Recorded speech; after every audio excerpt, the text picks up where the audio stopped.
Bom, então aqui no nosso primeiro exemplo, a gente está pedindo para mostrar que n ao quadrado sobre 2 menos 2n é θ de n ao quadrado. Bom, pela definição, nós temos que C1 g de n, então esse aqui é o nosso f de n, ok? E aqui é o nosso g de n. Então, C1 g de n, ou seja, n ao quadrado, é menor ou igual a f de n, ou seja, n ao quadrado sobre 2 menos 2n, que é menor ou igual a C2g de n, ou seja, n ao quadrado. Isso para todo n maior ou igual a k. Bom, então primeiro aqui nós vamos encontrar o valor de C2, da constante C2. Então, para encontrar o valor da constante C2, nós vamos olhar só para a segunda relação, para esta relação aqui, ok? Então, vamos isolar o C2 para encontrar o seu valor. Então, nós temos que n ao quadrado sobre 2 menos 2n é menor ou igual a C2 de n ao quadrado. Então, isolando o C2, nós temos que n ao quadrado de 2n ao quadrado menos 2n de n ao quadrado é menor ou igual a C2. Ok? Simplificando os n's, nós temos que colocar aqui 1 sobre 2 menos 2n é menor ou igual a C2. Ok? Simplificando os n's, cortando 1 sobre 2 menos 2n é menor ou igual a C2. Então, neste caso, nós podemos concluir que C2 igual a 1 e n maior ou igual a 1 satisfaz essa relação.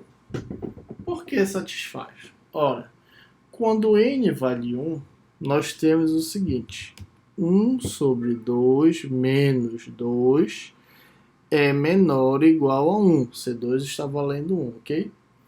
Bom, nesse caso é verdade porque o resultado aqui é um valor negativo, certo?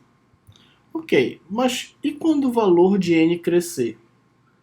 Bom, quando o valor de n crescer, quando ele for maior ou igual a 1 nesta parcela, a gente tende que o limite, quando isso tende ao infinito, é zero, certo? O valor de n vai crescendo, o divisor vai crescendo, então o valor vai se aproximando de zero. Quando n tende ao infinito. Então, se ele vai se aproximando de zero, quando o valor de n vai crescendo aqui, então essa diferença ela vai ficando insignificante. Então a gente vai tendo um valor, na verdade, cada vez mais próximo de meio. Porque quando n cresce, isso tende a zero, a diferença é insignificante, então a gente vai tendo um valor cada vez mais próximo de meio.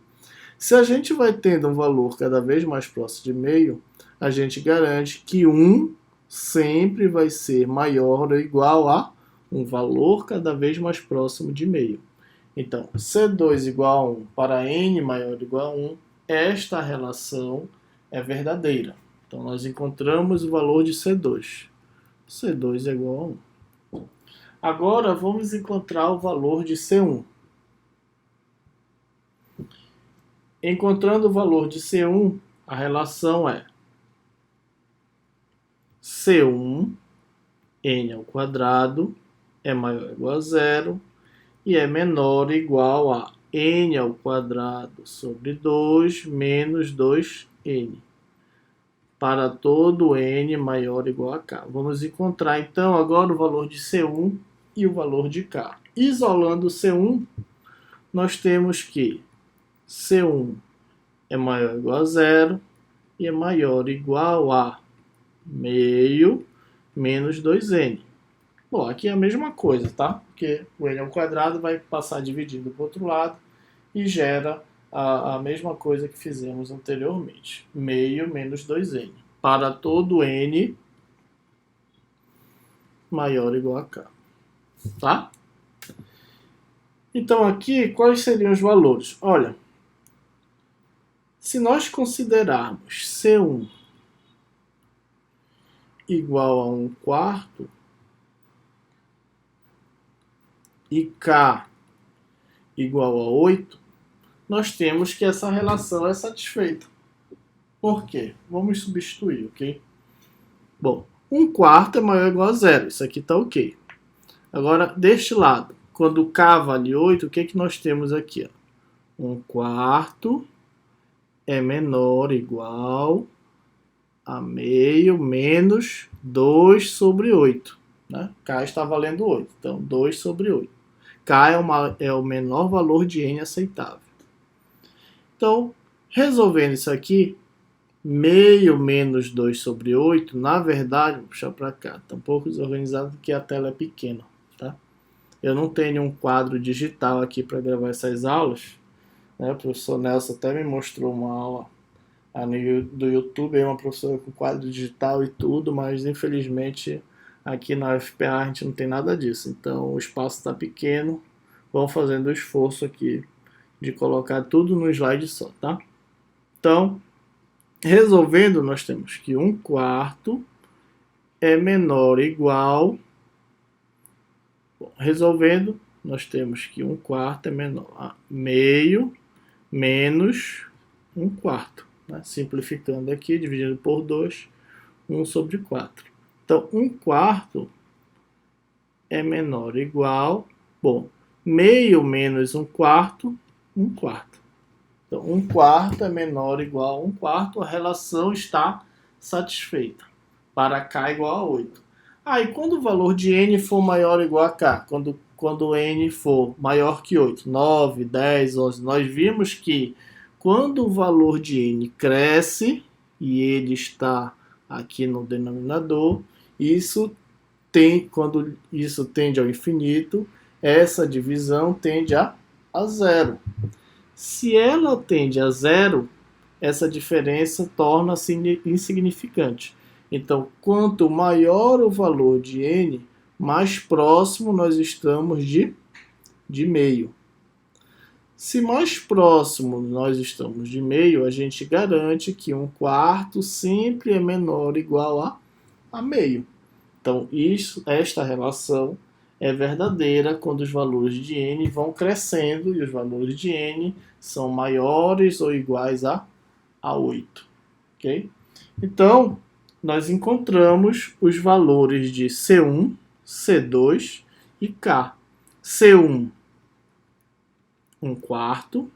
C2 é igual a 1 e K é igual a 8. Como nós encontramos os valores das três constantes, a gente pode afirmar que a pergunta feita na questão, que era esta, é verdadeira. N ao quadrado menos 2N é θ de N ao quadrado. Isso é verdade, porque nós encontramos os valores das três constantes que satisfaz esta relação aqui. Ok? Vamos para mais um exemplo. Mostre que N ao quadrado mais 2N mais 1 é θ de N ao quadrado. Bom, pela definição, nós temos que C1 N ao quadrado é maior ou igual a 0 e C1 N ao quadrado é menor que N ao quadrado mais 2N mais 1, que é menor ou igual a C2 de N ao quadrado. Isto para todo N maior ou igual a K. Tá? Então, na verdade, o valor de C1 é bem simples. Né? O valor de C1 é igual a 1. Isso é trivial. Porque, ao considerar o valor de C1, nós temos que N ao quadrado é menor ou igual a N ao quadrado mais 2N mais 1. Obviamente, isto é verdade, porque nós temos a soma de valores positivos aqui deste lado. Ok?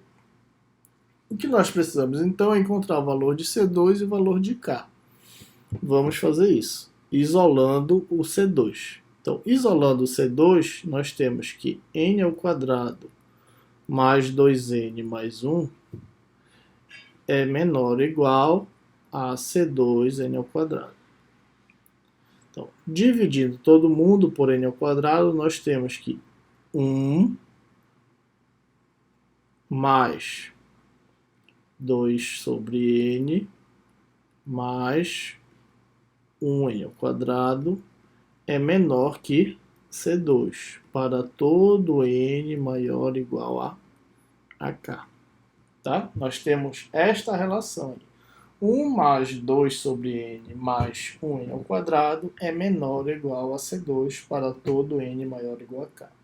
Então aqui nós podemos verificar que quando C2 é igual a 4 e k é igual a 1, esta relação é satisfeita. Ora, se o menor valor aceitável de n é k e k é igual a 1, nós temos que 1 mais 2 mais 1, ou seja, 4, é menor ou igual a 4, porque n está valendo 1, certo? Então, denominador igual a 1, a divisão é o próprio valor. Então, 1 mais 2 mais 1 é igual a 4. 4 é menor ou igual a 4, que é o valor de C2, verdadeiro. Agora, quando o valor de n cresce, o que nós temos? Se o valor de n cresce, nós já sabemos que essas divisões, quando n tende ao infinito, essas divisões tendem a zero. Se elas tendem a zero, a gente vai ter um valor cada vez mais próximo de 1. E esse valor cada vez mais próximo de 1 sempre vai ser menor ou igual a 4, que é o valor da minha constante. Então eu posso afirmar que esta relação é satisfeita quando C2 vale 4 e K vale 1. Como eu encontrei os valores das três constantes, C1 igual a 1, C2 4 e K1, eu afirmo que n ao quadrado mais 2n mais 1 é θ de n ao quadrado. Okay? Esta relação é satisfeita, portanto, essas funções podem ser consideradas iguais. É isso que eu estou dizendo aqui. Se ela é θ desta, eu digo que essas funções podem ser consideradas iguais a nível de custo computacional a partir de uma análise assintótica. Então, mesmo que as curvas, lá naquele primeiro exemplo, né, as curvas, uma fique mais acima e uma fique mais abaixo, mas numa análise assintótica, a partir da definição do θ, elas podem ser consideradas iguais, sem problema nenhum. Então, essas curvas, eu estava me referindo a esta aqui, ó. Né? Elas provavelmente iria dar um comportamento parecido com esse, mas elas podem ser consideradas iguais, a partir da definição da notação θ. Ok? A partir da definição da notação θ que nós demonstramos aqui. Bom, agora vamos ver as nossas duas últimas notações, Lirou e Lirou-ômega. Lirou, a notação Lirou, define o limite assintótico superior que não é assintoticamente restrito sobre uma dada função f de n. O que isso quer dizer? Que a igualdade entre elas não é aceitável. Bom, em resumo, essa é a diferença do Lirou para o Big O. Ou seja, f de n é Lirou de g de n, se e somente se existem duas constantes positivas c e k, tal que satisfaça essas duas relações, f de n seja maior ou igual a zero e f de n seja menor que c de n, para todo n maior ou igual a k.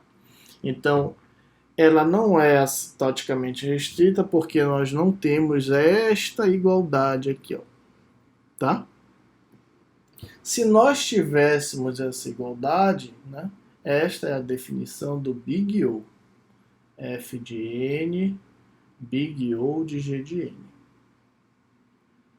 Bom, se nós não tivermos a igualdade, então nós temos a definição do Lirou.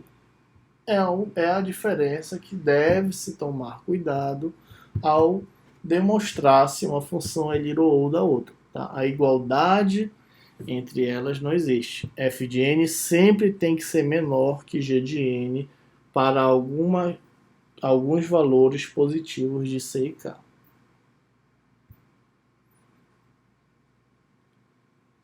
Por exemplo, 2n é little ou de n ao quadrado, mas 2n ao quadrado não é little ou de n ao quadrado.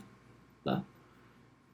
Eu vou deixar para que vocês demonstrem essas duas. Tá? Eu quero que vocês demonstrem que 2n é little ou de n ao quadrado e quero que vocês demonstrem que 2n não é little ou de n ao quadrado.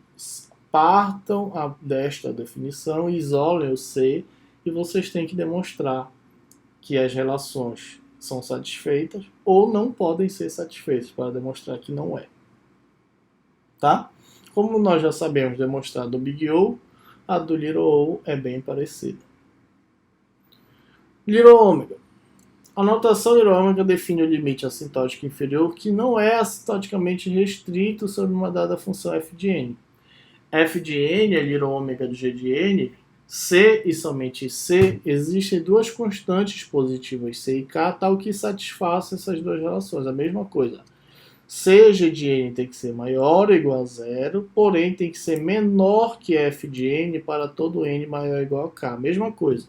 Como eu não tenho essa igualdade, eu tenho little ômega. Se essa igualdade existisse, eu tinha o ômega. Se essa igualdade existisse, eu tinha que f de n é ômega de g de n. Sem ela, eu tenho little ômega. Então, o little ômega é o limite assintótico inferior que não é assintoticamente restrito. Ok? Da mesma forma, eu tenho que meio de n ao quadrado, ele é little de n. Mas meio de n ao quadrado, ele não é little de n ao quadrado.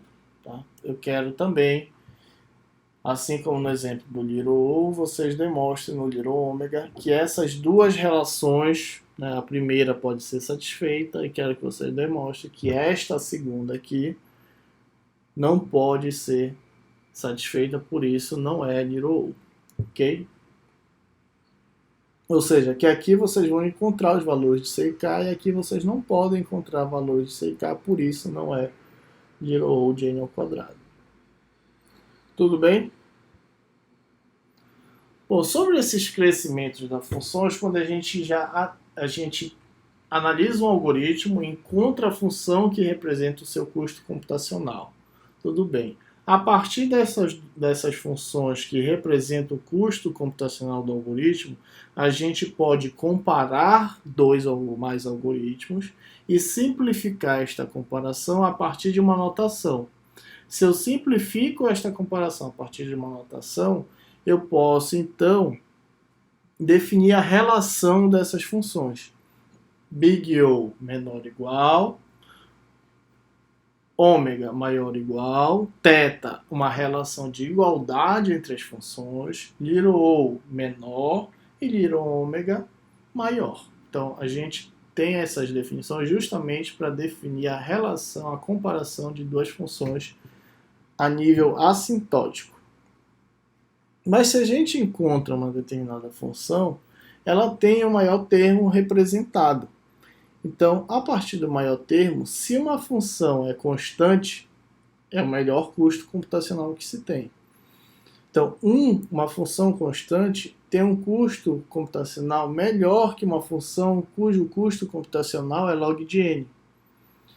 Uma função cujo custo computacional é log de n é melhor do que uma função cujo custo computacional é n, que é melhor do que n log de n, que é melhor do que n ao quadrado, que é melhor que n ao cubo, que é melhor que 2an, que é melhor que n fatorial, e assim por diante. Então, a partir do maior termo de uma determinada função, a gente consegue observar, já ter uma noção do seu custo computacional.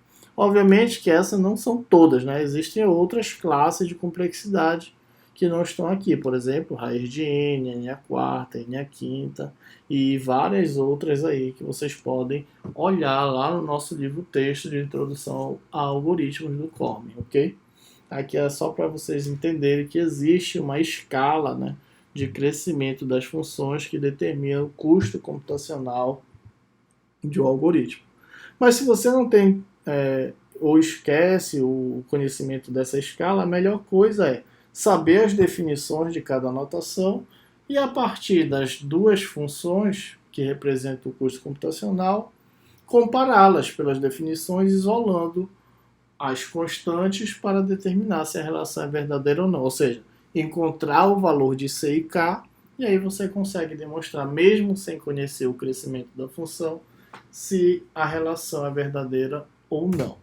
Então, se eu posso dar uma dica para vocês, a dica é: saibam muito bem quais são as definições que representam as notações. Qual é a relação que eu preciso saber para encontrar ou determinar, melhor dizendo, se uma função é big O de outra. Qual é a relação que eu preciso saber para determinar se uma função é ômega de outra? E a mesma coisa para o θ, para o little O e para o little ômega. Vocês precisam ter noção dessas relações, ok? E essas relações são justamente essas definições aqui, ó.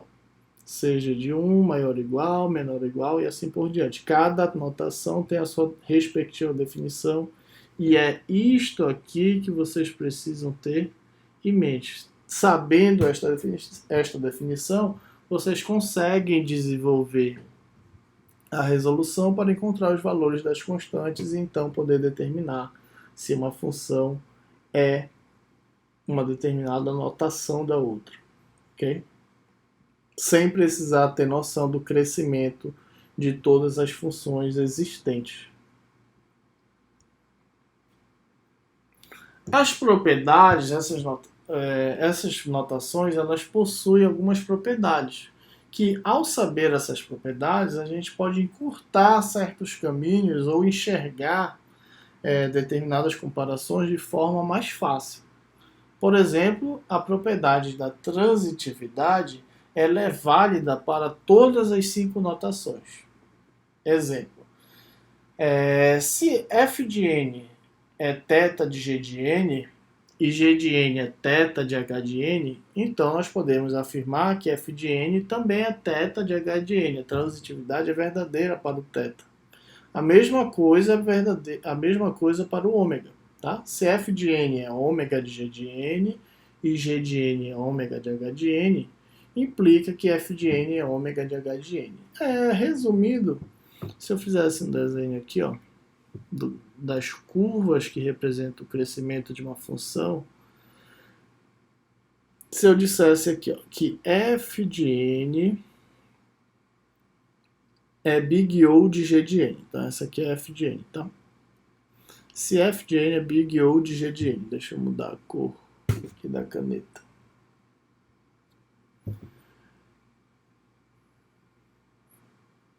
Ela é big O de g de n. Então, essa aqui é g de n. Ou seja, f de n para um determinado ponto, que seria esse aqui, n0, ou c, né, que a gente sempre chama de c. C não, desculpa, k. Porque o c está aqui, c g de n. Se f de n é big O g de n, ou seja, ela é sempre menor ou igual a g de n, e g de n é big O de h de n, ou seja, se g de n é sempre menor ou igual a algum h de n com uma constante, então f de n também é big O de h de n, ou seja, se f de n é menor que g de n e g de n é menor que h de n, f de n é menor que h de n. É isso que a transitividade nos diz. Aqui no gráfico fica fácil de perceber. Então a transitividade ela é verdade para todas as 5 notações, ok? Θ, big O, ômega, little O e little ômega. A transitividade é verdade para todas. Reflexividade. Bom, a reflexividade já é verdade somente para 3 por conta da igualdade. F de n é θ dela mesma, que é o caso da igualdade. F de n é big O dela mesma, que é o caso da igualdade. f de n é menor ou igual a cf de n. É uma constante que multiplica ela mesma. Então, no caso aqui, eu tenho justamente a igualdade. Então, ela é big O dela mesma, ela é reflexiva. E o ômega também, f de n é maior ou igual a c f de n. Então, também é verdade. Travou aqui. Tá? Por conta da igualdade. Mas o little e o ômega não são reflexivos, porque a gente lembra da definição que do little e ômega a igualdade não está inclusa, né? É somente o menor e o maior. Então uma função não pode ser menor que ela mesma, não pode ser little, e uma função não pode ser maior que ela mesma, não pode ser little ômega. Então a reflexividade só é garantida para θ, big O e ômega, diferente da transitividade que é garantida para as 5. Simetria. A simetria ela só é garantida para o θ. Se f de n é θ de g de n, é verdade, e é C somente C, g de n for θ de f de n. Então, uma é θ da outra, claro, porque o θ representa a igualdade entre as funções. Okay? E somente ela satisfaz. Temos também a propriedade da simetria de transposição. F de n é igual a big O de g de n, C e somente C, g de n é ômega de f de n. A mesma coisa é válida para o little o. F de n é little o de g de n, C e somente C, g de n é little ômega de f de n. Essas propriedades são verdadeiras, a simetria da transposição. Bom, se você tem domínio das definições, fica bem fácil de demonstrar essas propriedades, ok? Conclusão. A partir da análise assintótica, é possível determinar se é prático usar um algoritmo ou mesmo comparar dois algoritmos para determinar qual é o mais eficiente. Bom, então, se você tem domínio dessas notações, para que servem as notações? Para comparar dois algoritmos. Como é que eu comparo dois algoritmos? Calculando o custo computacional desses algoritmos. Ou seja, tendo uma função, né, encontrando uma função que represente o custo computacional. Se eu tenho essa função que representa o custo computacional, ao invés de plotar gráficos e ver pequenas diferenças no conjunto de instruções para grandes valores de entrada e chegar à conclusão errônea de que uma é mais eficiente que a outra, o que a gente pode fazer? Usar as definições das notações para determinar se uma função é menor ou igual a outra, big O, se ela é maior ou igual a outra, ômega, se ela é igual a outra, θ. Bom, eu posso considerar que esses dois algoritmos, que são representados pelas funções f de n e g de n, têm o mesmo custo computacional? Se tu puderes dizer, é porque uma é θ da outra. F de n é θ de g de n. Ou g de n é θ de f de n. Porque a propriedade reflexiva é verdadeira. Ok? Então, é para isso que servem as notações. Para comparar, a partir da função que representa o custo computacional do algoritmo, comparar a complexidade desses algoritmos em função do tempo ou do espaço de armazenamento. E aí, se a gente consegue comparar esses algoritmos em função do tempo e do espaço, a gente consegue determinar, a partir desta análise, qual é a melhor solução a ser desenvolvida. Perceba que esta etapa de análise ela deve ser realizada antes da etapa de um possível desenvolvimento de uma solução, ok? Você não vai desenvolver para depois analisar se essa solução é eficiente ou não. Isso seria um desperdício de tempo. Tá? Então, a análise é uma etapa prévia ao desenvolvimento, para você determinar qual solução é mais eficiente. Então, para que vocês possam treinar, né, sobre esse cálculo de comparação de de algoritmos, a gente tem a lista lá de exercício, que está lá no CIGA, vocês resolvam, né, e tem, de acordo com o nosso plano de ensino, a data que vocês devem estar submetendo essas resoluções, que faz parte da avaliação de vocês. Na verdade, as composições das listas é que são a avaliação de vocês. Então, resolvam a lista referente a esta aula e até a próxima aula.